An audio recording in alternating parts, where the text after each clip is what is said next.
Hey Boltu, say something about a cow. গরু সম্পর্কে একটি রচনা বল ইংলিশ দিয়ে। ও স্যার, গরু সম্পর্কে ঠিক আছে। A cow is a very important in our life. Cow have a mother মানে গোমাতা, লিভ এ গোয়াল ঘর। কাউ হোয়েন অ্যাঙ্গিরি হি গুতা মারেং গি। স্যার ঠিক হয়েছে নাকি ভুল হয়েছে? বল্টু রে, তুই আজকে শেষ। এই পিয়াস, তুই দাঁড়া। ব্যানানা শব্দের অর্থ কি?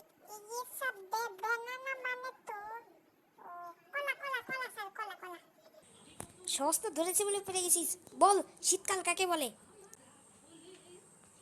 স্যার স্যার স্যার, আমি পারবো। ঠিক আছে, বল। স্যার স্যার, যে কালে সিগারেট না খেয়ে মুখ থেকে ধোঁয়া বের হয় তাকে শীতকাল বলে। আজকে